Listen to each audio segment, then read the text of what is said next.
Hey everybody, it's John Ray, and once again, I am joined by Crypto Sanity. And Crypto Sanity on his Twitter account, you can follow him at Crypto Sanity Mag on Twitter, had shared this really interesting presentation of game theory called the evolution of trust, which is super sticky and mimetic in its own right, but it I think does a perfect job of explaining why the SmartCoin ecosystem is put in the wrapper of a 10-phase game, and how potentially the reason for that is that it creates the framework where there is a long enough period of time and enough kind of carrots and sticks where the game slowly changes market actors from being wholly selfish in their interaction with the game to more cooperative in nature. So Crypto Sanity and I are basically going to just play this game, and I'm going to ask him questions about how this directly correlates to what's happening in the SmartCoin ecosystem. So Crypto Sanity, thanks for being here. Anything that you'd add to that before we hit the play button? Nope, I think that's perfect. I just really, really love this game. It's just so great in its Yeah, let's give a presentation. shout out to Nicky Case. I don't know who you are, but this game is amazing. So thank you for creating it in such an easy to understand way. And even if you're watching us play this game, I would encourage you to go through and play it yourself, because you'll really get an experiential knowledge of what we're talking about by playing this yourself. So there's a little bit of theory here. I'm not going to go too deep into it. You can play the game yourself. But basically, the premise was that even during World War I, when the British and the Germans were fighting each other, they still kind of made time to bury their dead together, exchange gifts, and play games on Christmas. So, in one context of the game, they're killing each other, and in another context of the game, they're agreeing to have this level of trust. And so the whole premise of this experiment, the evolution of trust, is why even in peacetime do friends become enemies, and why even in wartime do enemies become friends. And Nicky proposes that game theory can help explain our epidemic of distrust, which we can see vividly in society right now, and highlight how we might be able to fix it. So, to understand all that, we're going to play a game. So, the game of trust, it says you have one choice. In front of you is a machine. If you put a coin in the machine, the other player gets 3 coins, and vice versa. If they put a coin in the machine, they would get 3 coins. We can both either choose to cooperate by putting a coin in, or cheat by not putting a coin in. Let's say the other player cheats and doesn't put in a coin. What should you do? So we can decide if we want to cheat or cooperate. So I'm going to play this game the way that I've been playing the SmartCoin game, which is basically kind of following the rules and attempting to cooperate with others and create a spirit of cooperation. So before I hit this button, is there anything that you would add to this context, Crypto Sanity? Nope, let's just see what happens. Okay. So, alas, turning the other cheek just gets you slapped. If you cooperate and they cheat, you lose a coin while they gain 3. And so this is the scoring system that we want to pay attention to, because this is likely the kind of scoring system that would go into the wallet reputation. But if we both cheat, neither of us gain or lose anything. So our score remains 0-0. Therefore, based on that logic, you should cheat. But then it says, but let's say the other player cooperates and puts in a coin. What should you do now? So let's assume that I've got a good boy wallet and I want to contribute positively to the ecosystem. So I'm going to continue to cooperate. Sure, seems like this is the right thing to do. Or is it? Meaning cooperation. Because if you both cooperate, you both give up a coin to gain 3. So the net score is +2 for each of us. But if you cheat and they cooperate, you gain 3 coins at the loss of their 1. So you would gain 3, they would get -1. Therefore, you should, based on this logic, still cheat. And that's the dilemma that we're all facing in life. Trust is nice, but it can let others take advantage of you or shoot you as you come unarmed out of a trench. Sometimes distrust is rational, but now what happens if we play this game more than once? So anything that you would add to this before we play again? So all I will say is that what's interesting about game theory is that it just assumes you're trying to maximize your score, Mm, and that's it. And I'll touch on that a little bit later down the road, but that's right. why this is saying you should still cheat because you get a higher score. Right. So, assuming that everybody selfishly wants to accumulate as much as they possibly can for themselves, the strategy should be to still cheat. So, if we play the game more than once, what happens? Now let's play for real. You'll be playing against 5 different opponents, each with their own game strategy. With each opponent, you'll play anywhere between 3 to 7 rounds. You won't know in advance when the last round is. Can you trust them? Or rather, can they trust you? Pick your first real move. Choose wisely. So I'm going to continue to operate in the spirit of cooperation, and we'll see if that's the right strategy. So they put their coins in. Both people put their coins in, so we both get 2 points. If I cooperate again, we both put our coins in. We both get two coins back. Cooperate again, 2 coins in, 2 back. So we'll just try to cycle through this quickly. We cooperate. We both put a coin in. We both get 2 back. 1 in, 2 back. Okay. So cooperate. Now this person cheated me. I cooperated. I put a coin in. He didn't cooperate. And so he took some of my money because he was selfish in his intention. So I'll continue to cooperate. I put a coin in. He cheated again. So now I'm -2 and he's profiting, much more than me. I cooperate again. He cheated again. And so now we're seeing why being in the marketplace can be so vexing, because if you're doing the right thing and everybody else is cheating, then you end up losing. So I cooperate again. He cheats again.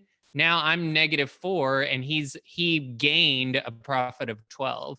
So now we have a different opponent here with this little cute little hat. Maybe she'll cooperate with me. Cooperate. We both cooperated. We both end up getting 2 coins. Both cooperate, 2 coins.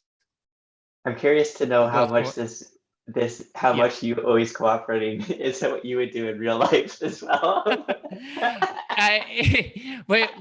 What's funny is that in the context of this game, that has been my strategy because I just felt like part of the social game was to showcase that cooperation can be a binding factor, but normally as a day trader, the goal would be wholly selfish to take everybody else's money.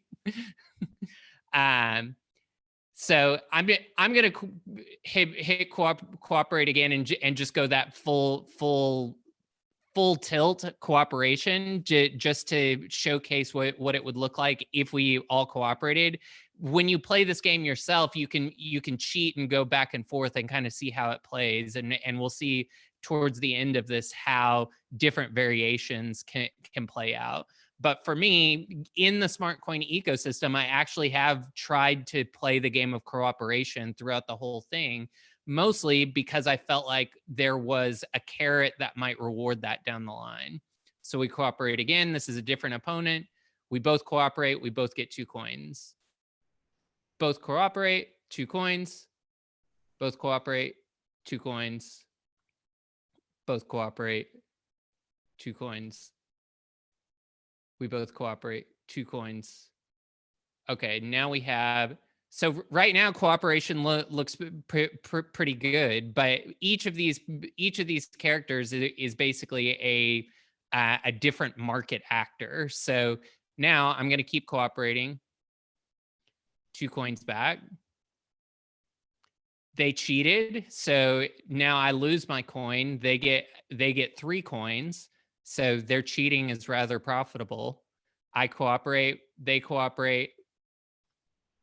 I cooperate, they cooperate, we both get 2 coins. They cheated again, so they get 3 coins. I lose a coin. They cheated again, so they get 3 coins. I lose a coin. So they're massively in more profit than me. Does that feel familiar? They cheated again. They get 3 coins. I lose 1. So my total score is 26, which ain't bad. The lowest and highest possible scores are 7 and 49, respectively. So who were these strange characters you just played against? So this guy in the blue hat that I played against was a copycat. He starts with cooperation, and afterwards he just copies whatever I did in the last round. So basically, these are kind of like algorithmic trading patterns or strategies that people may have in the marketplace. I mean, is that kind of how you would interpret this in the context of SmartCoin? Yeah, definitely. I mean, yeah, even if it's a human algorithm, what is their main Yeah. strategy? Yep. Right. So then this guy in the purple hat always cheats. And so his strategy is basically the strong shall eat the weak. Always cooperate. She just wants to be best friends with everyone. She's always going to try to do the right thing. The grudger is going to start by cooperating and keep cooperating. But if anybody ever cheats him, he's going to cheat them back until the end of tarnation. So he starts with good intentions, but the second that he gets scorned, he ends up cheating everybody else. And so he basically becomes an always cheat.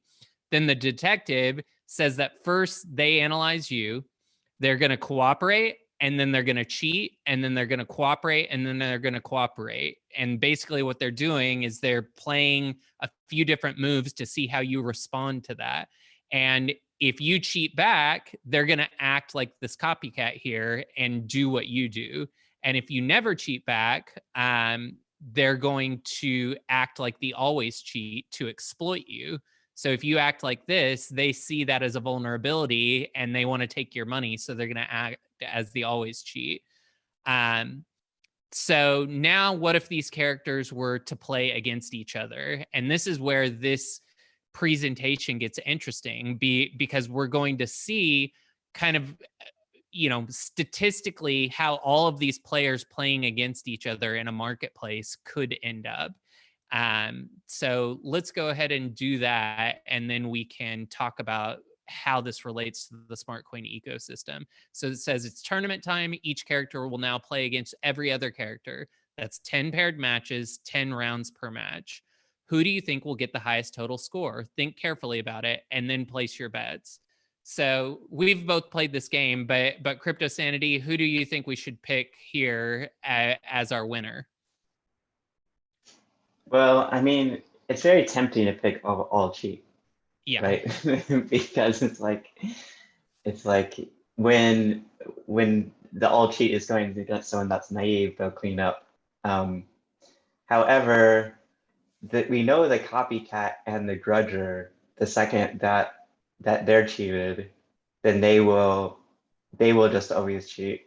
So then it's a 0. And we know that the detective also can do it. So I mean, yeah, it's hard for me to say because since I know the right answer. Yeah. So but let's just keep. I'm going to keep running with this idea of what would cooperation in total look like in the system. So I'm going to hit okay, all cooperate. So let's try all cooperate then. Okay.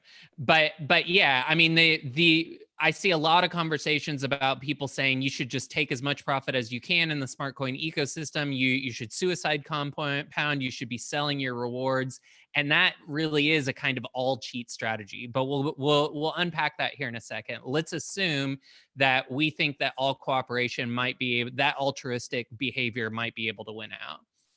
So, all right, you place your bet on always cooperate. Let's go through the matches one by one. So in the first match, the copycat versus always cheat rounds. Oh, by the way, wait, what does this mean? So match number 1, copycat versus always cheat. So always cheat wins. Okay, so always cheat wins round 1. Match 2, you may be skeptical about the Christmas tree. Surely that's a fluke. So I guess a little bit, we're just going to keep going through these rounds, and then at the end it'll tell us kind of who Yep. won. Yep. Let's just Okay. fast forward. So match 7, match 8, match 9, match 10, and the winner is the copycat one. Apologies, because we thought that it was going to be always cooperate, but copycat goes by many names: the golden rule, reciprocal altruism, tit for tat, or live and let live. That's why peace could emerge in the trenches of World War I. When you're forced to play the same game with the specific people, not just the same generic enemy over and over again, copycat doesn't just win the battle, it wins the war. But if things change a lot when you play multiple rounds of the same game, what if we play multiple tournaments? So copycat was the best strategy. So can you give us some context on that? Yeah, so I'll point out, look at always cooperate. Always cooperate was the worst by a lot. There wasn't even like no contest. Always cooperate was a 29. The detective was a 45. The grudger was a 46. The cheat was a 45, and the copycat was a 57. So it's actually kind of interesting to me that the cheater didn't end up winning, but it kind of did because the copycat was copying the cheater, right? Right. So the reason why copycat wins is because when the copycat comes into relationship with a cheat, then very quickly they just come at a stalemate, because then they just both cheat, and then like no one is winning and no one is losing. But because the copycat first tries to cooperate and then will keep cooperating if the person's cooperative, now that's a zero-sum game where they're both winning whenever they're working with someone that's cooperative. And so because the so that's why copying is the best strategy, or tit for tat, what they say is the best strategy, is because you assume good intentions. If it is good intentions, then you both benefit. But if it's bad intentions, then you protect yourself. Got it. And so basically you're mirroring what the environment around you is. And so it's epigenetic in nature, where if you're in a safe environment, it tends to perpetuate a safe environment. But if you're in a hostile environment, the hostile environment tends to proliferate. So Exactly. let's look and see what happens if we play out multiple tournaments. So each tournament being 10 games. So now let's let our population of players evolve over time. It's a 3-step dance. They're going to play a tournament. We let them all play against each other and tally up their scores. Then we're going to eliminate the losers. So they're going to get rid of the 5 worst players. And if there's a tie, they'll pick randomly between them and eliminate the 5 worst players. Then they're going to reproduce the winners. They're going to clone the 5 best players. And if there's a tie, pick randomly between them. Then they'll repeat that for as long as we like to kind of see what the ultimate statistical outcome would be.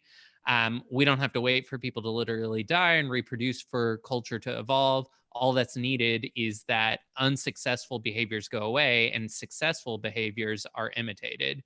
So let's see this in action. So basically what they're saying is that the dominant behavior ultimately is going to mirror and proliferate. So when we see this in action, say we start with the following population of players. We have 15 always cooperates, 5 always cheats, and 5 copycats. We'll ignore the grudger and detective for now. We're going to do the tournament, eliminate, reproduce, dance a dozen times or so. Let's make another bet. Who do you think will win the first tournament? So we'll continue with our theme of all cooperate, but I mean, there are 15 all cooperates in this community here. So let's see if all cooperate can turn the entire community. Makes sense. Always cooperate outnumbers everyone right now. Let's see if you're right. So we play the tournament. Okay, so all cooperate got the lowest scores. Cheat got the highest score, and copycat got the median score. So we eliminate the bottom 5 and reproduce the top 5. So always cooperate got eaten up by always cheat, whose numbers have now increased by 5, but let's try a few more rounds. So we play again. Always cooperate loses again. The always cheat wins, and well, we'll eliminate, reproduce, play again. Always cooperates, just getting destroyed. Reproduce. The cheaters are proliferating. Sound familiar? Yes. But look at this. And now, yeah, it looks like the copycats are, so the always cheats became victim of their own success. Interesting. They exploited the naive always cooperators, but once they ran out of them, they had to face the copycats who are nice, but not naive. Interesting concept. So now we play the tournament, eliminate, reproduce. So the copycats are growing. By simply copying the other player's moves, copycats can play nice with each other, while always cheats will just cheat themselves. Not only that, but it also means copycat can give always cheat a taste of their own medicine. Interesting. Eliminate, reproduce. And so as a result, copycats inherit the earth. So although our bet was off, the nice but naive always cooperators were doomed from the start. In the end, a smart form of niceness prevailed, and the always cheaters were squashed, which reminds them of a quote: "We are punished by our sins, not for them." So basically, unpack what just happened, because an interesting thing happened. Like, if you were to ask anybody in the marketplace, are the most selfish actors, or the ones who are cheating to gain the most for themselves, going to win? I think most people would probably say, yeah, the cheaters are going to win. The cheaters always win, and nice guys finish last. Like, that's kind of the sentiment. But what ended up happening is that the copycatters gave the cheaters a taste of their own medicine, and the copycatters ended up winning. So they were kind of playing nice, but also being direct and stern in a way where they were throwing that meanness back in the cheater's face. So from your perspective, what just happened? So what just happened is exactly what we're seeing playing out in crypto right now. So what's very funny is, if you're a degen farmer, you can see this exact pattern over and over again, where a farm will pop up. You'll have a bunch of the message of the farm is that everyone should cooperate and help each other. And you have all of these naive, always cooperators come in, and then they're just slaughtered by the cheaters who are typing in Telegram. They're like, yeah, we're all going to moon, and then simultaneously like hitting sell orders and mocking the cooperators. Or like, why is it going down? Is something wrong with the project? And the entire thing is just set up to slaughter naive people. And so what was very interesting about this simulation is, it's in the beginning, if you have too many people that are just naive, then the cheaters just feast on them to the point that their scores are incredible. Mm-hmm. And it's only when all the naive people are kind of weeded out that suddenly, being that cheater, not willing to cooperate in any circumstance, suddenly you can't actually have any win-win sort of scenarios, and so it just makes the whole system collapse. And as long as they're in competition with these copycats that do know how to work with each other, then the copycats can eventually turn it around by just working with each other to rebuild something new, basically. Right. So that's how I interpret it. Yeah, and it is interesting, just in the context of the SmartCoin project in general. Like, a lot of the early sentiment was, man, the cheaters are winning. Like, the suicide compounders are killing us. Like, they're making 3 times, 5 times as much money as us. And now you've really seen the sentiment in the Telegram shift, where at least the most vocal opinion in the Telegram is, hey, there's an opportunity for us to cooperate here. We can diamond hand this. There are rules in place that allow for the little guy to win. And as that messaging has been communicated in a tighter way, that has become, at least publicly, the more dominant message in the Telegram. And so it's that copycat effect of people seeing the messaging, resonating with it, and then potentially, I mean, I've talked to many people who have shifted their strategy from suicide compounding to a more hodler mentality, relying on faith and trust that this development team is going to be rolling out interesting things in the future. And so in many ways, we have developed what Suzu in an interview the other day called kind of a community constitution. Like, we're starting to develop a tightness in what the rules of engagement for the nation state of SmartCoin is. And that's playing itself out in the game theory.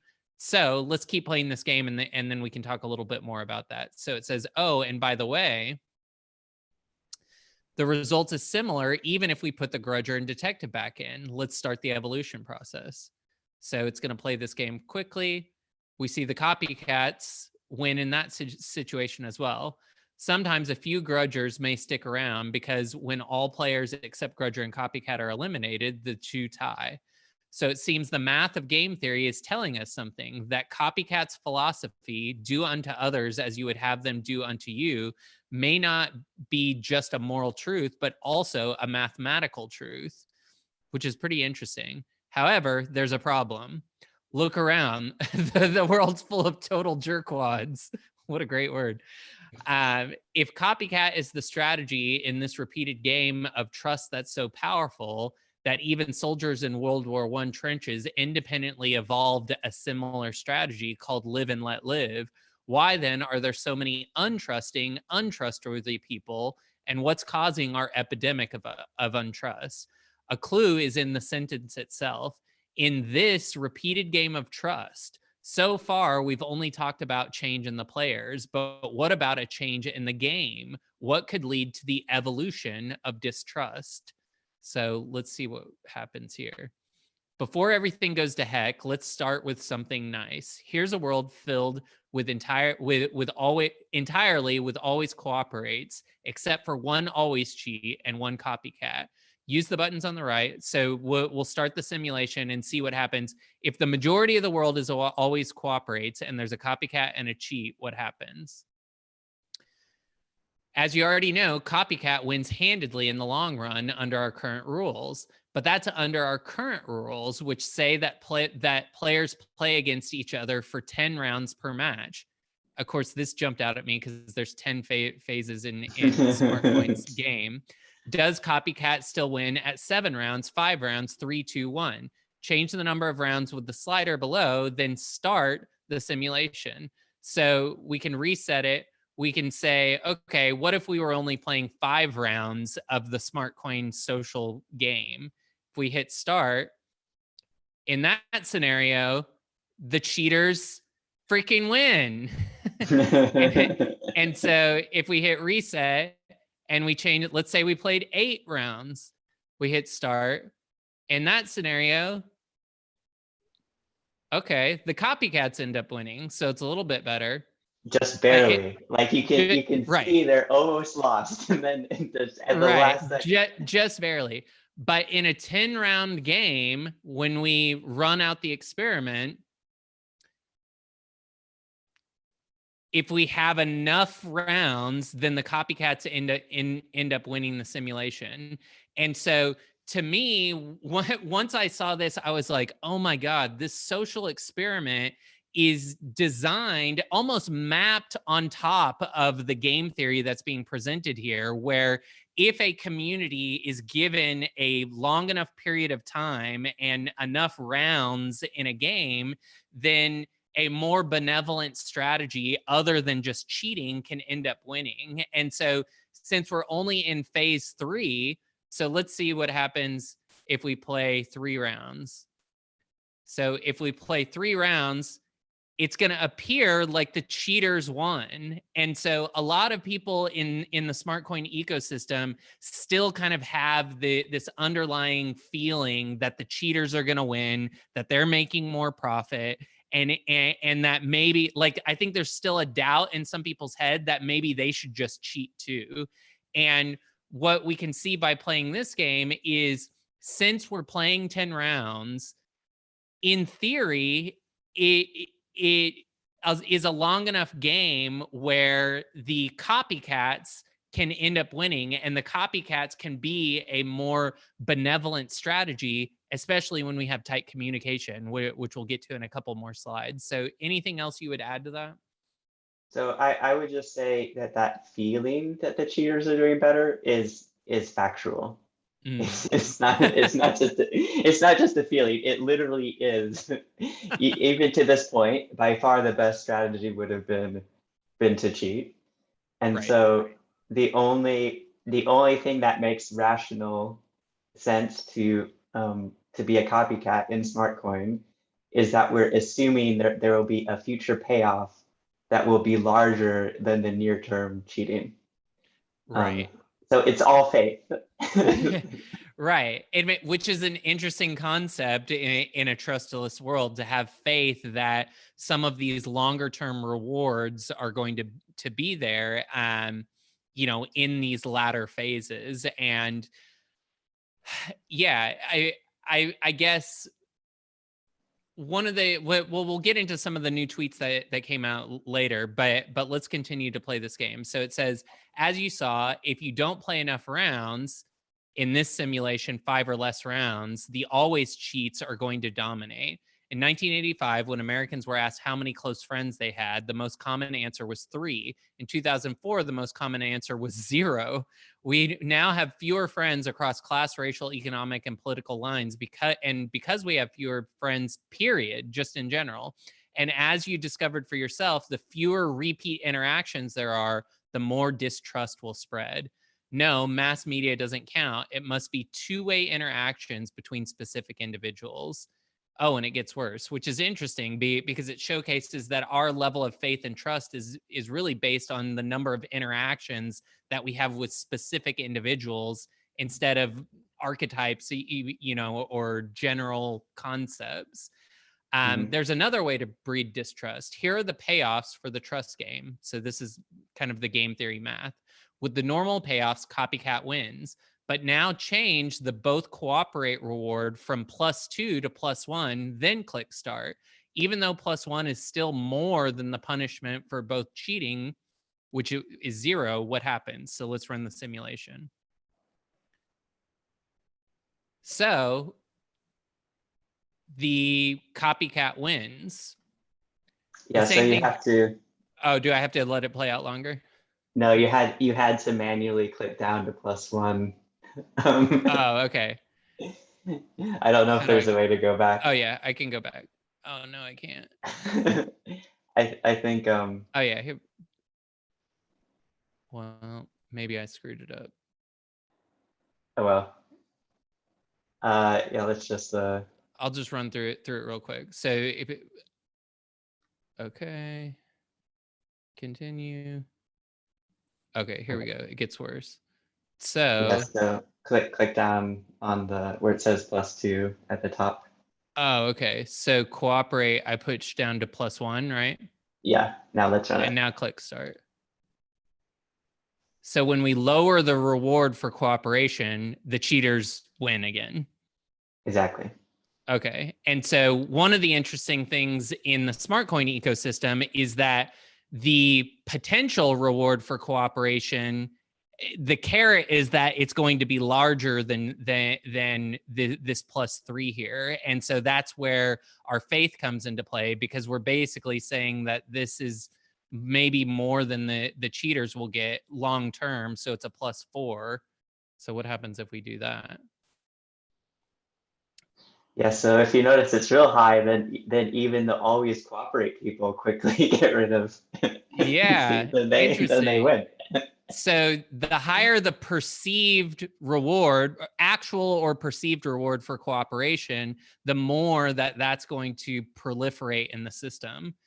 which is interesting because one of the things that we've seen in SmartCoin is that more and more there is a growing belief in the community that the long-term rewards will outshine some of these short-term selfish strategies. Okay, so the same thing happens with a lower win-win reward. Always cheat takes over. Game theory has two powerful ideas about this. Zero-sum game. This is the sadly common belief that a gain for us must come at a loss to them and vice versa. And a non-zero-sum game. This is when people make the hard effort to create a win-win solution, or at least avoid a lose-lose. Without the non-zero-sum game, without the non-zero-sum game, trust cannot evolve. So, Crypto Sanity, talk to us a little bit about this, because essentially what the social experiment, in my estimation, of the SmartCoin ecosystem is can we create the right reward structure, or at least floated reward structure, where a non-zero sum game emerges, which then results in a more benevolent outcome. Is that how you're reading this as it relates to the SmartCoin ecosystem? Yeah, well, I mean, here's a point in SmartCoin in the real world where it gets quite interesting. So, I mean, I think, just to focus first on zero sum versus non-zero sum, if it's zero sum because anyone's gain has to come at someone else's loss, then by definition, there's no way that you can cooperate and over the long term, because someone is eventually going to have to cheat. So then it actually makes sense for them to be involved in the game in the first place. Yeah. So being in a win-win game is the only possible way that you can ever foster cooperation. Now, what's interesting though is that in real life, the difference between a zero sum and a win-win game gets very blurred, because it's actually based on what the actual actors are doing themselves. Yeah. So in SmartCoin, for instance, if we had all instantly just suicide compounded and then exited within like the first couple of days of the game, then the game would have collapsed. And at that point it would have made it a zero-sum game. So even if they had larger designs, they would have never gotten to that point. So it's only gotten to this point because enough people from the very beginning thought or played in a way that it could potentially be non-zero sum, or they were just really greedy bastards and they're like, I'm going to keep suicide compounding until I get so much that I can cash out all at once. And by the time, the rules of the game changed before they could do that. I don't know what the right answer is, but that's what's very interesting, is that whoever's behind SmartCoin, they obviously have some grand plan, but we as the players are the ones that can determine whether that plan is even can be activated. Right. And it really is part of the power of decentralized finance, decentralized organizations. I mean, these pink-hatted, maybe we'll call them big brains, because they kind of look like pink brains. These big brains who are cooperating here, that comes from enough market actors making the choice to clearly communicate their intention to create a win-win game, and then that actually changes the rules of engagement for the game, especially if there is an architect sitting over, kind of umbrellaing the game, that is taking that feedback and creating reward structures based on it.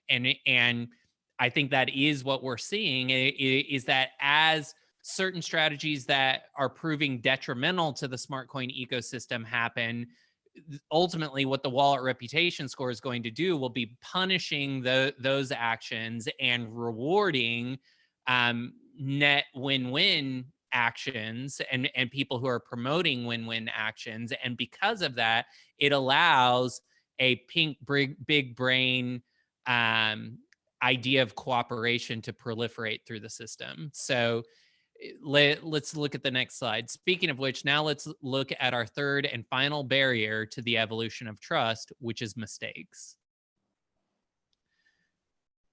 As cool as Copycat is, it has a huge fatal weakness that I haven't mentioned yet. To understand the problem, let's say two copycats are playing against each other. Being nice players, both their first moves will be to cooperate. So they both put a coin in, they both get 2 out. And normally they just pay back each other's kindness and sing kumbaya until the end of time. Isn't that what I've been basically saying? But what if, while trying to reciprocate goodness, so we hit the cooperate button, but this guy over here fell asleep, and so mistakes, miscommunication, misinterpretations, accidents happen all the time in real life. But if the other person doesn't think it was an accident, so now this person's all sad because he thinks he got cheated by this person, even though it was a mistake or an accident. You know, you can see this kind of scenario playing itself out maybe with the Twitter bonuses that there was a glitch in the UI, or the no sell bonus. Like, I don't think that the SmartCoin team was being nefarious. I think that it's just hard to be launching all of these project features to an active audience of 17,000 people. And so maybe they accidentally did some things that could be perceived by a copycat as, you know, nefarious. And so then what happens?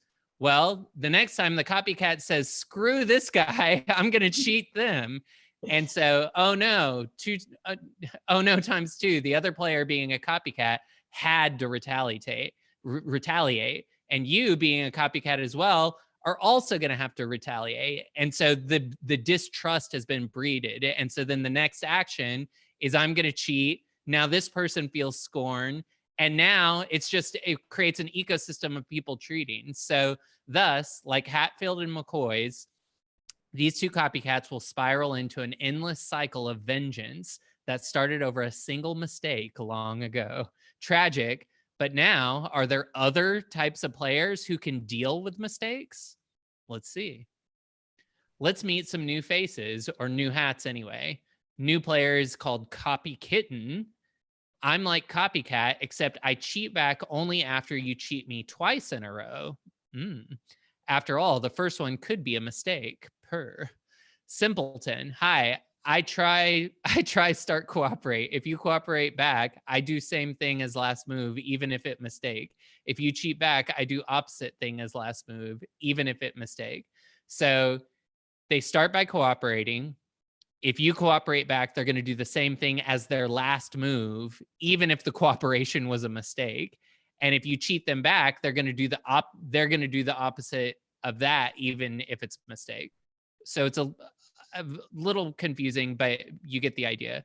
Then the random guy is just a monkey robot. Ninja pizza tacos, lol. I'm so random. They just play cheat or cooperate randomly with a 50-50 chance. So let's see what happens when they play in a tournament. Let's start with the doesn't always cooperates versus our old winner, the fair copycat, and our 3 new characters, the forgiving copy kitten, the dull simpleton, and the silly random. In each round of a match, players have a small chance of making a mistake, let's say 5%. Who do you think will come out on top? Think carefully and place your bets. So I'm going to say Copy Kitten maybe has a chance. Well, I don't know. All cooperate has all the people. So let's just go with that theme, because they have 50% of the people here. So you bet always cooperate. Let's find out. So we play these rounds, and your bet was close, but no cigar. The simpleton wins. This is because simpleton is actually capable of exploiting the always cooperate. They both start cooperating, but if simpleton makes a mistake and cheats, since always cooperate never retaliates, it'll keep cheating them. Interesting. So now let's try the same thing as before, except instead of half always cooperate, it's half always cheat. It's a much less forgiving, more hostile environment. Who do you think will win now? So let's see if Simpleton can do it this time. You bet on Simpleton. So, nope, it's the copycats again. Good get. Oh no, it's the copy kitten. Someone else took the prize. The copy kitten wins this time. That's surprising that with an even meaner starting population, copy kitten, who's a more forgiving version of copycat, was the most successful. Note, copy kitten is so forgiving, it doesn't even entirely wipe out the copycat population. It shares the room. In this case, a bit of miscommunication, 5% chance of mistake each round, could lead to more forgiveness. But is this true for all levels of miscommunication? Let's find out. So we can use the slider below to change the amount of miscommunication, then hit start. At 5%, the copy kitten wins. What happens at 0 or 20 or 50%? So part of the SmartCoin game has been, I think, especially early on, it was very confusing. Like everybody had different ideas about what was going on. And so there was maybe 50% chance that a player would make a mistake because there was not cohesive communication strategies. So let's see what happens when there's 50% miscommunication in this ecosystem. So we see kind of balance. I forget which guy this red person. Those ones are the random. The randoms. Okay. So the randoms and the copy kittens are kind of taking over. And of course, we're playing a lot of different rounds here. Yeah, it looks like it's getting close to some sort of like, yeah, equilibrium. Tipping point, yeah. Like the randoms and the copy kittens are just going to go back and forth for a while. Yeah, I think they might go back and forth infinity, actually. Interesting. Okay, so the result turns out something like this. At 0%, so I didn't do one with 0% communication. At 0% mistakes, the fair copycat wins. At 1% to 9%, the forgiving copy kitten wins. At 10% to 49%, the unfair, unforgiving, always cheat wins. And at 50%, nobody wins ever. So it's just a constant going back and forth. This is why miscommunication is such an interesting barrier to trust. A little bit of it leads to forgiveness, but too much, and it leads to widespread distrust. This is why in the Telegram, it's so important for us to find cohesive messaging around what this is. And in many ways, the conversations that Crypto Sanity and I are having are a way to bring a cohesive message to the community that we can all band together, because the lower the communication, the more benevolent a strategy can exist. Is that how you're reading this? Yeah, totally. And I will also point out that 10% miscommunication is very low. It's a very low amount of miscommunication. Right. So again, it helps explain why always cheat. In general, it seems like a really good strategy in the world that we live in. Yeah. Okay. So it says, I think our modern media technology, as much as it's helped us increase communication, has increased our miscommunication much more. At last, let's experiment with all the numbers, the knobs and sliders. Let's play. So we go into sandbox mode, and you can go in and play this game yourself, but we can change all of these different factors, and we can see based on what the starting numbers are, how is the game potentially going to play out statistically. And this is, I think, the game theory premise or thesis that the SmartCoin ecosystem, or at least the social experiment layer of the SmartCoin ecosystem, is mapped really onto this concept that the tighter knit the communication between players, the more benevolent actors in the marketplace, ultimately we can get to something where cheaters don't always win and a more benevolent strategy can proliferate. And that strategy being the copycat, if there are more positive players and more indicators of long-term rewards, then we can really build a community that is based on a more win-win game and essentially change the game instead of one where I can't trust anyone to a game where we are all trying to prosper and thrive. Is that an accurate summary or interpretation of kind of how the SmartCoin social experiment maps onto this, or what would you add? Yeah, so I think it's pretty close. I think what I would add is that the entire point of most of these strategies, like the copycat and copy kitten, is that you're directly interacting with someone else. And so, if someone cheats you, then you know how to respond. Well, obviously in SmartCoin, we don't know directly how every single other actor what they're doing, and we can't directly, the game isn't directly to interact with those individuals. It's this overall thing. And so what was interesting is that when you changed the payoffs to be, quite high, then at that point, it's not even the copycat strategy that wins. It's the cooperators who win.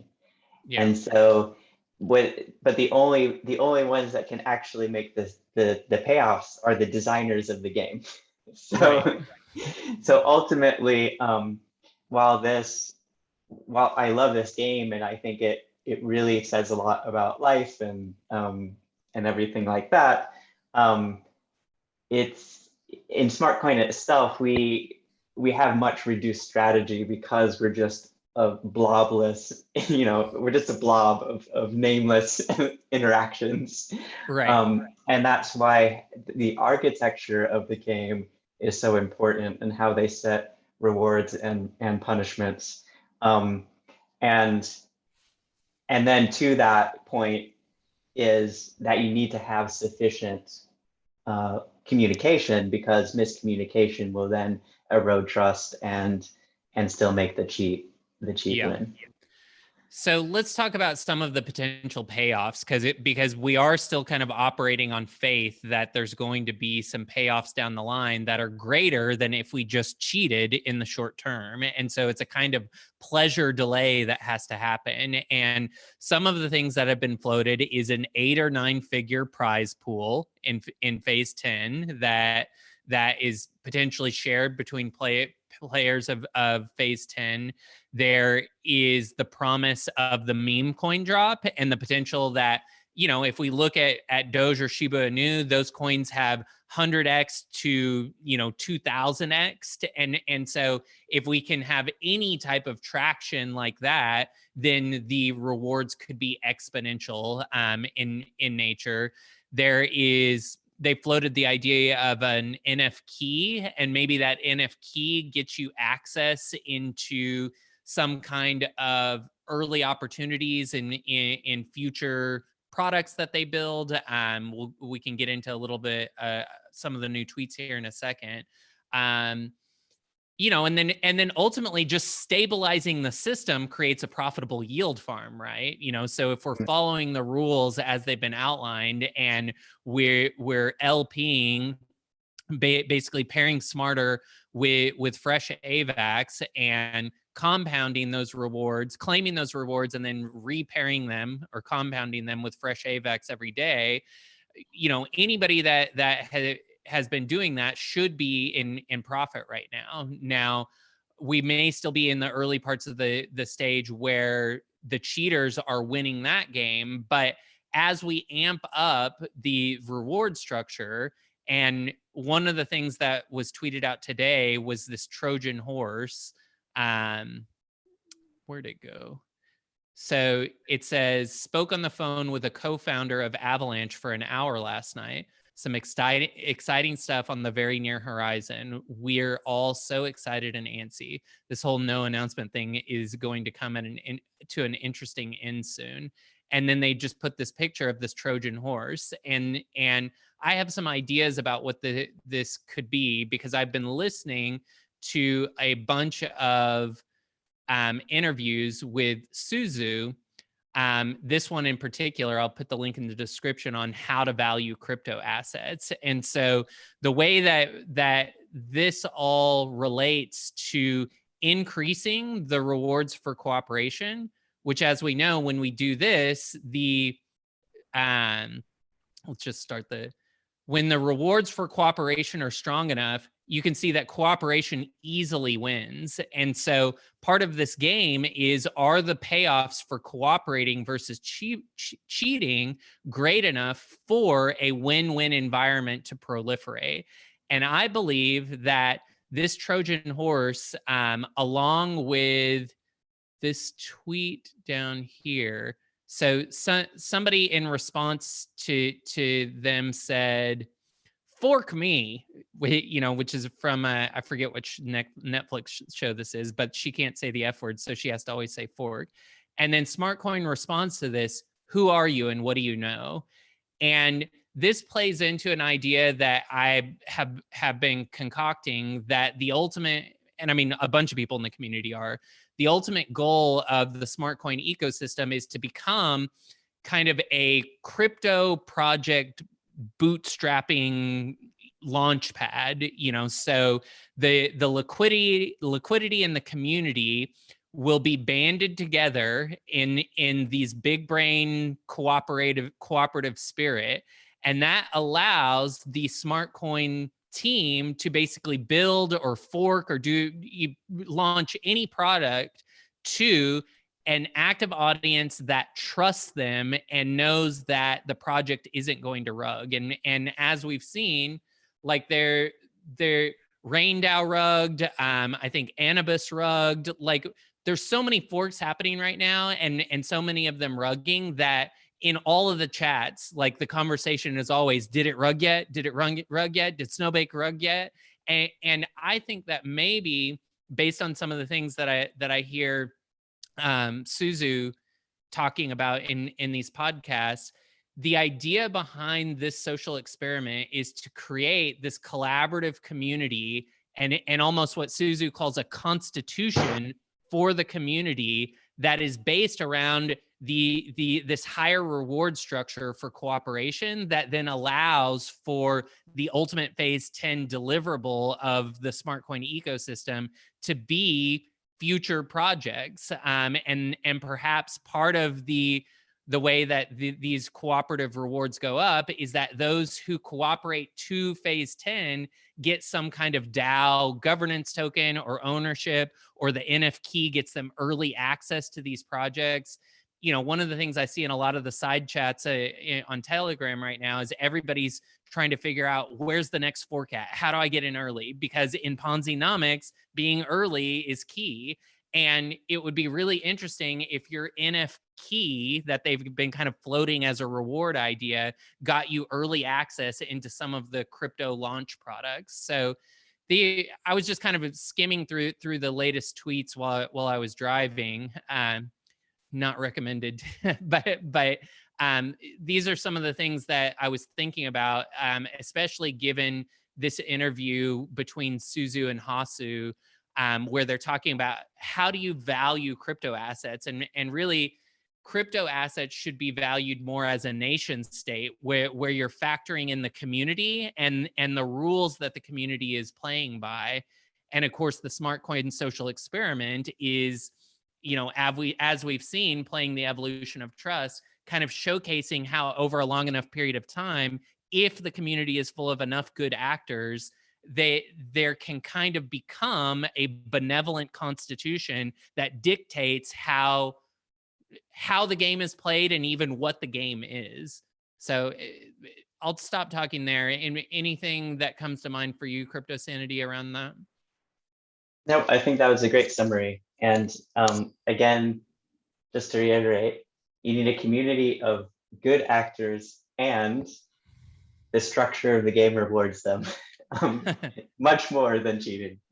Yeah. And I think that some of the the things that you're highlighting as future rewards are all spot on in things. And the last thing, the other point that I would say that this game doesn't bring up, but comes from behavioral psychology and things, is it's actually much better to use positive reinforcement, reward, than it is to punish people. And Yeah. so there's a tendency to be like, oh, look at all these bad actors, they have to be punished. But in actuality, it's simply boosting the rewards. From a game theory perspective, it's identical, punishment versus boosting rewards. But from when you actually put behavior into it, you actually get a better change in behavior of increasing rewards for doing the actions that you want rather than punishing against the actions that you don't want. And so I think the fact that SmartCoin hasn't been punishing the suicide compounders. They've been rewarding, with the no sell bonus, for instance. That's where that piece comes into play. Yeah. Great. Well, just to reiterate, in the SmartCoin ecosystem, the faith that we're taking as long-term hodlers is that the long-term rewards or payoffs as they apply to this game are going to be greater than cheating short term. And we can see that when the rewards are greater, even though it's still profitable to cheat, if the rewards, which are again that 8-9 figure prize pool in phase 10, the NF key that maybe gets you access to future early access to future projects, the meme coin drop that potentially, if it took off, has what, 100x, 1000x. I feel like I'm selling an infomercial right now. But the idea is that because all of those things have been floated as rewards, the potential reward ratio in our minds is higher than that of the rewards that could be earned for short-term cheating. And even in a population of cheater, we only have 4 cooperators and then we have a bunch of cheaters and copycats. It's still profitable to cheat, but it's more profitable to cooperate. So what happens? We start the game, and because the potential rewards and the memetics of how those rewards are communicated, and then of course the actual tangible rewards being locked in, like the team telling us that these rewards exist, quickly allows for a cooperative spirit to proliferate through the community. And I feel that's what's happening. And you can see the tone shift that we've had over the last couple of weeks in the Telegram to a more benevolent, welcoming, and cooperative community. And I think it's really cool because ultimately where this goes is not just one SmartCoin project, but potentially all kinds of projects that we get to be the foundation, liquidity, and community to support. So any final thoughts, Crypto Sanity? I'll just do my trademark closing of making it philosophical and, Yeah. and say that if we're right about this and we can all pull it off together, then that has an enormous opportunity to shift the whole blockchain crypto space, and says a lot about how society can be different as well, because society as a whole and our current laws and behaviors definitely rewards the cheaters. And a lot of people just assume, they just say, that's just life, that's just reality. But what's so brilliant about a game like this is it shows it doesn't have to be. And so if we can actually take this theory and actually make it manifest reality through something like SmartCoin, then that's a demonstration. Well, if we can do it with this, with just a bunch of strangers interacting in very limited ways, what is the overall potential of reimagining our society in broader ways? I love that. And yeah, the more examples of this game theory playing itself out in a benevolent way, the more the better that we can become at convincing people in all aspects of life that this is a concept that can actually work. So save the cheerleader, save the world, be a benevolent big brain cooperator. If you want to learn more about what's going on in Crypto Sanity's head, you can follow him on Twitter, Crypto Sanity Mag, and feel free to find me on Twitter at John Ray. Please comment on this post. Let us know what we missed. Let us know what you would add to this. And we'll see you in the SmartCoin Telegram, Twitter, and beyond. Thanks. Bye.